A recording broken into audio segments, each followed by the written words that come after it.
Let us begin with the simplest type of pulley, the single fixed pulley. In this arrangement, the pulley is fixed to a rigid support and the rope passes over it. Effort is applied on one end of the rope while the load is attached to the other. Its main function is to change the direction of effort. In other words, we pull downwards in order to lift the load upwards. Single fixed pulleys are commonly used in wells, flagpoles, and hoists for convenience. Just like external levers, the ones in our body also follow the principle of moments. This principle says, effort multiplied by effort arm equals load multiplied by load arm. Here, the effort arm is the distance between where the muscle applies force in the joint, while the load arm is the distance between the joint and the load. The attachment points of muscles decide whether the lever in our body acts as a force multiplier or as a speed gainer. Nature has designed this system not for maximum force, but for maximum efficiency of movement. Now let's look at Class 1 levers in the body. In this type, the fulcrum lies between the effort and the load. A perfect example is the movement of the head on the vertebral column. The fulcrum is at the joint between the skull and the backbone. The effort is applied by the muscles of the neck at the back, while the load is the weight of the head in front. Such a system helps us tilt or balance our head easily. Depending on the relative lengths of arms, Class 1 levers can either multiply force or increase speed.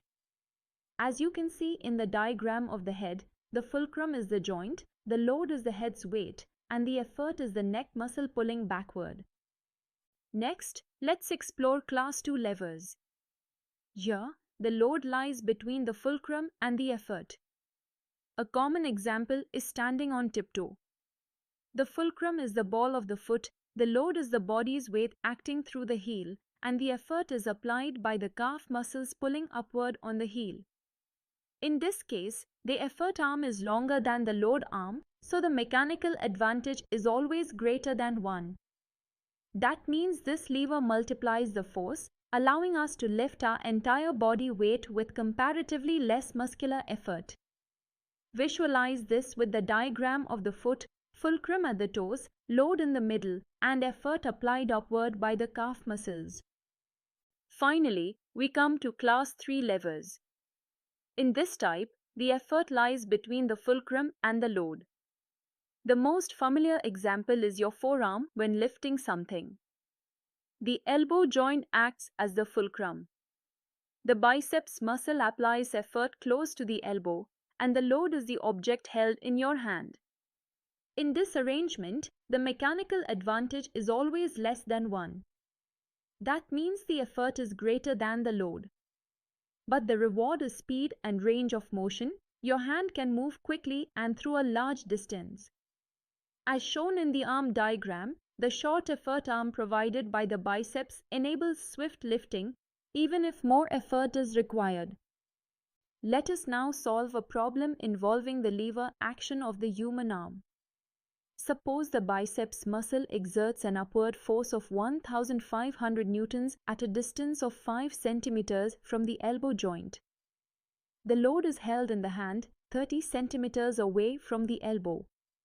Step 1. Effort arm equals 5 centimeters. Load arm equals 30 centimeters. Step 2. Mechanical advantage equals effort arm divided by load arm.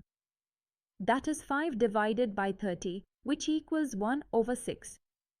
Step 3. Load equals effort multiplied by mechanical advantage. That is 1,500 multiplied by 1/6, which equals 250 newtons. So, even though the muscle applies a force of 1,500 newtons, the hand can lift only 250 newtons. This proves that Class 3 levers are not designed for multiplying force. Instead, they are designed for gaining speed and flexibility of movement.